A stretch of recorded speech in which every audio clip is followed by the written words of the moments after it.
Welcome back to the show, everybody. We got a great one for you this morning. Check it out. NFTs get a huge mainstream push. KAVA Labs yields on tokens. Have you seen this?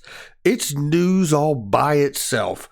And let's go ahead and take a look at this. Visa now settles in USD coin. We'll get into that and what network that's on. And by the way, Jeremy Hogan breaks down the most recent information from the Ripple SEC lawsuit.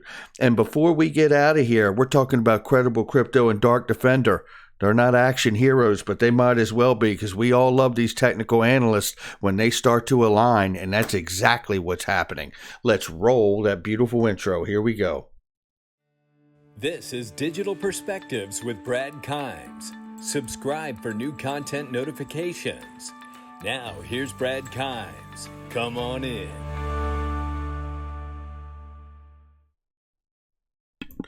Welcome back to the show, everybody. You can follow me on Twitter at BackupBradleyAbove at the top of the screen, and everything that we're talking about here today.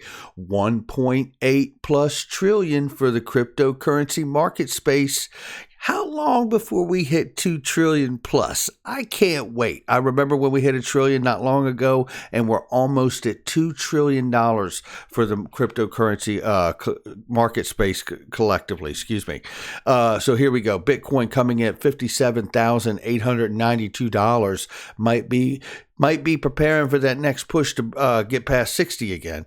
And looking here at the number 7 spot, courtesy of the dereliction of duty by the SEC, 56 cents for XRP, up 4.07 on the 7-day and 2.5% on the 24-hour. Let's go ahead and look at the ranging this morning, because the range is important to let us know how wide we are moving in the market. Between 54 and 56 cents right now, I think it's nothing but good news, because we are going to get in to the technical analysts and how they are all really coming into alignment. They're all reading the tea leaves the same way, and that makes me feel good. So let's go ahead and get into the news today.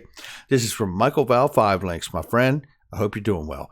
Francis Suarez believes that mining firms could benefit from Miami's clean nuclear power sources. Miami is also exploring the possibilities of paying employees' salaries in Bitcoin. You know, when we've covered this when Miami and Francis first came out and started really pounding the ground about bringing crypto and Bitcoin into their portfolio and also offering it as salary for their employees. And I believe we saw a couple other states soon after that say, you know what? I think we want to do that too. How big is this going to get? Well, I tell you, the bigger it does get, and the bigger that's why, one reason why I go back just for a second, if I could here, this is why I always pay attention to the market cap collectively for cryptocurrency, because I believe as we continue as a whole, regardless of the fact that 1 trillion of the 1.8 sits at Bitcoin's doorstep, I do believe that at some point here, as much as it feels like nothing's going to happen with a unified framework from the SEC and the CFTC and the FSOC and the Treasury and whoever else needs to speak on the matter, you know, it may feel like it's light years away, but the bigger this market cap gets, I can assure you, everyone is watching, and something will be done to get us a unified framework collectively. I think it may cause some short-term pain, but I think long-term, I think the market will be a lot healthier for it. So I'm looking forward to seeing whatever that will be. Now, looking at this, Ripple says regardless of the SEC lawsuit, they're hiring. And you know what? This is a global company. And thank goodness for it, because the U.S. SEC has got a real problem on their hands with this case. And we're going to get into that in just a second, too. This is something that I just tripped over last week. And shout out to Brian Kerr and everything they've done at KAVA Labs and are doing and still doing. But let me tell you, obviously, they are now connected with many exchanges, Binance, Kraken, Huobi, and others. I can't remember all of them right now, but they are really, really crushing it. You can see here they do have like a prize going on, which has been extended to March 31st. So you have a couple days left on that for the competition on that. Incentivized testnet prize pool has increased to $15,000. But here's what really got me. This is what got me. Look at the APY yields on Bitcoin, BUSD, Binance USD, I think it is, right? And then, is that what that is? I believe it is. And then XRP 67.63%. What? I couldn't believe it. Oh, there's BNB right there. So BUSD is something else. My mistake. But nevertheless, 21% for BNB. But these kind of returns are incredible. And I did this last week or over the weekend. I can't remember what it was. But just so you know, annual percentage yield is not like APR when you buy a car. Annual percentage yield is the effective rate of return on investment for 1 year, taking into account the effect of compounding interest. Now, let me tell you something. I've got some compounding interest in doing this. I'm not going to borrow against my money, but I tell you something. That's incredible. 67%. Okay. NFTs get a major push from mainstream media. That's right. I can't play the clip because I don't want any copyright issues, but Saturday Night Live did a really cool skit on NFTs. This went out to everybody watching the show, obviously, and they did a whole rap song parody with it and everything like that. So it was great. They had a character that played Janet Yellen, the U.S. Treasury Secretary now, and her character was like, I know exactly what they are. And it was just very cool. And if you haven't seen it, you can obviously go to my Twitter and watch it. But I just thought it was very good for NFTs.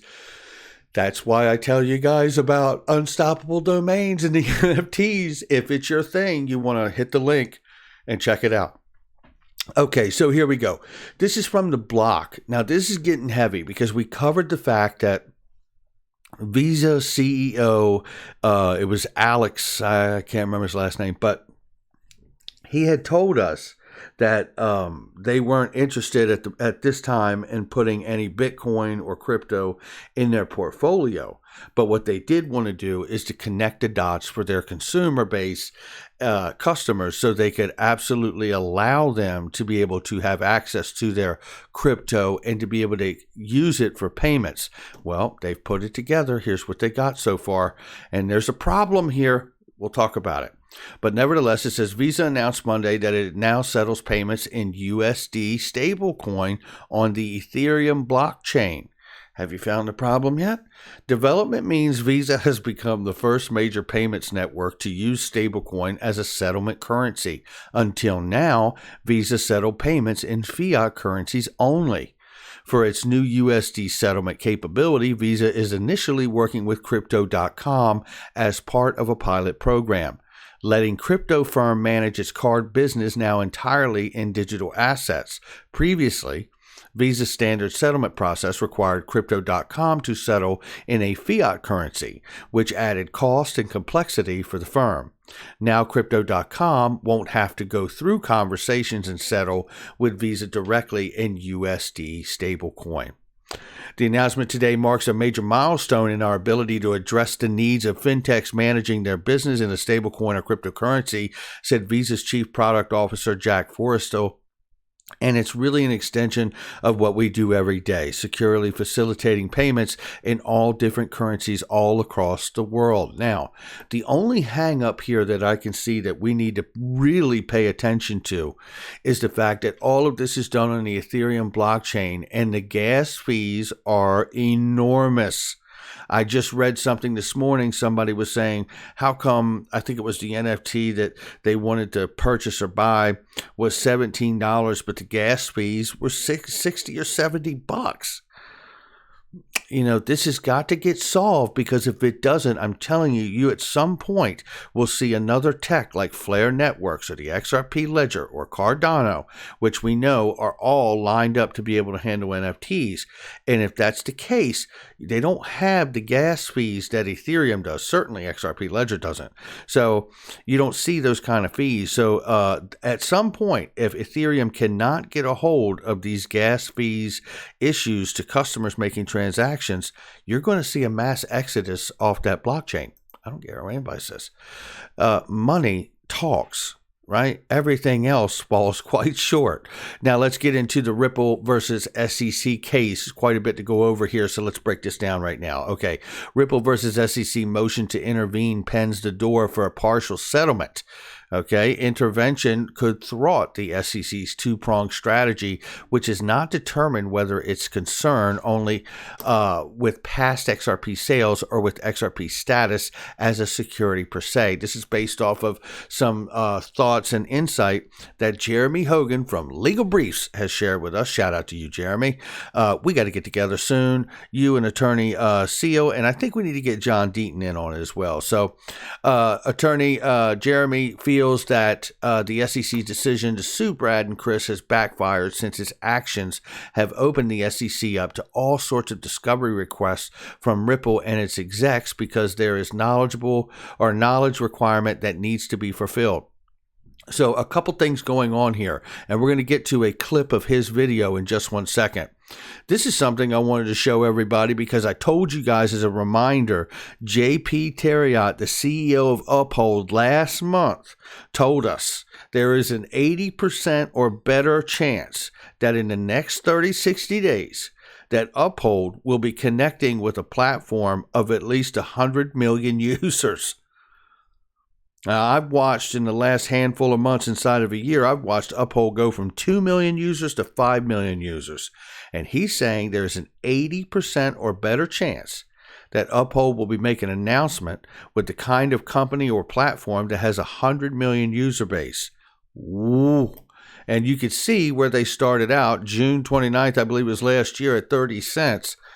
My last check, I think, linked to is now going for like $6, $5 or $6. Man, oh man. So I see with the Coinbase IPO coming, right, the direct listing coming very, very soon. All these other exchanges are probably going to be considered to be very, very underpriced with that big public move by one of the largest, if not the largest exchange in the space. Just thought you should know, and you can get it on link too, right? Okay, the space is changing, ladies and gentlemen. You know, what do we see in an emerging market? Acquisitions, mergers, partnerships, right? IPOs. All of these things are happening in front of our eyes. So let's get to this from Jeremy Hogan because he drafted this out last night, and there's some things in the responses that is much more than just an argument about the intervention. He shot the video and he put a lot of information in 10 minutes, and he sure did. Thank you, Jeremy, from all of us. We really appreciate everything you do, my friend. I'm going to start this, even though you should watch the whole thing, but I'm going to start this right here and let it run for about a minute and a half.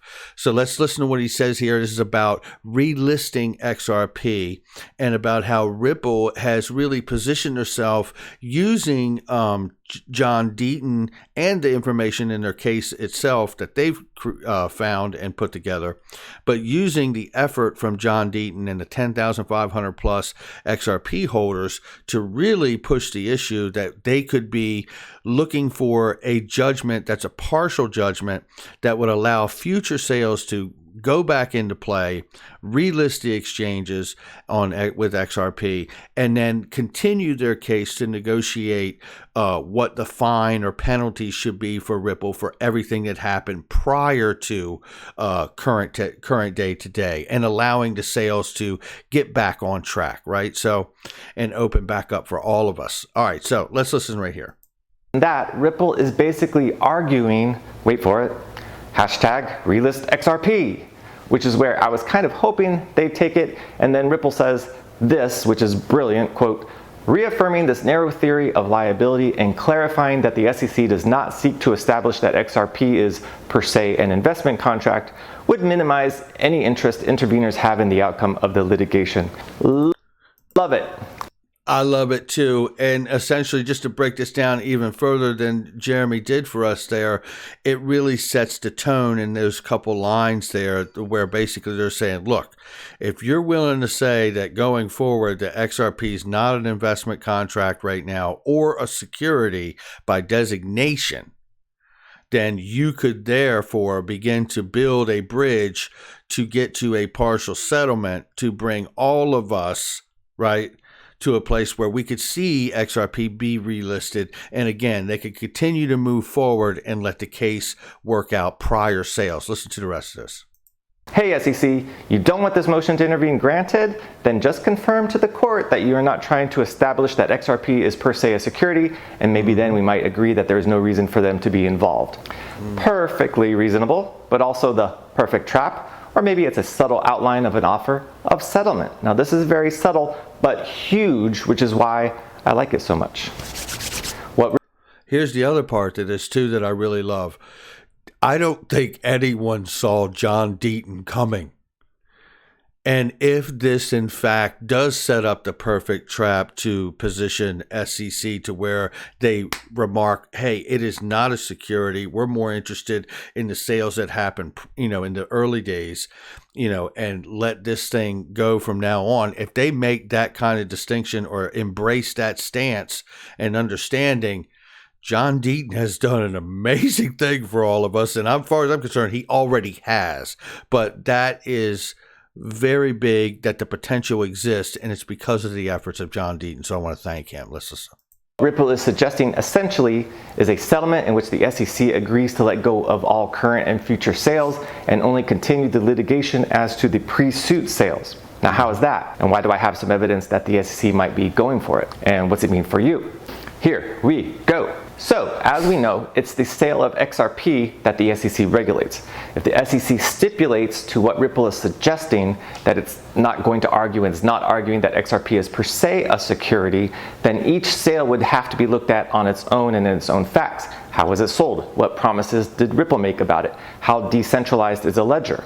What use cases are functioning? And then you would have to look at each sale individually. Now that would be the law if the SEC agrees. And if that is the case, then this lawsuit cannot possibly capture future sales because we can't see into the future, meaning the court won't have any facts about future sales. The SEC's agreement on the record to this proposal takes future sales, sales from escrow, out of the litigation. In fact, it probably takes all pre-litigation sales out of the picture because, of course, there are only allegations in the lawsuit up until it was filed. This de facto settlement would mean the secondary market would be in the clear, XRP holders would be in the clear, and that Ripple would be able to continue to fund its business with XRP sales, and the litigation would continue only in regards to sales of XRP between 2013 and December 2020 when the lawsuit was filed. That is remarkable if we get to that place where we could see reinstatement and relisting of XRP due to a partial summary judgment from the SEC and Ripple. And that would be remarkable. And then they could work the rest out of it on the back end. Wow. Okay, now to go along with that, I do want to remind everybody, I covered this over the weekend and nothing's changed. In fact, things get stronger if we do see any kind of headwinds in our favor with the SEC case, which is a mess right now, obviously. But this is from Credible Crypto, who tells us to really pay attention because, again, we looked at the price. We were, 56 cents this morning. We're still in that spot where we're holding. If we can get above that 56, 57 cent mark, we can really break out and be talking about 80 cents or $1. And people are calling, if we get that breakout, they're actually calling for an even bigger push, which could push us to a brand new all-time high for XRP by hitting the $1.33 mark and then pushing to what Credible, I think it was Credible Crypto, or either Credible Crypto or Dark Defender 1 call for an 8 times gain, which would put us at like $4 plus for XRP, breaking the former all-time high of $3.80 or $3.84. So head on a swivel out here. There's a lot happening. You just never know. This is crypto. Make sure you hit the like and subscribe. That's going to do it for me. Share with somebody you know. Check out all the links in the description and the comment box. There's some really great products and services I use each and every day, and they are trusted, vetted links. I'll catch all of you on the next one.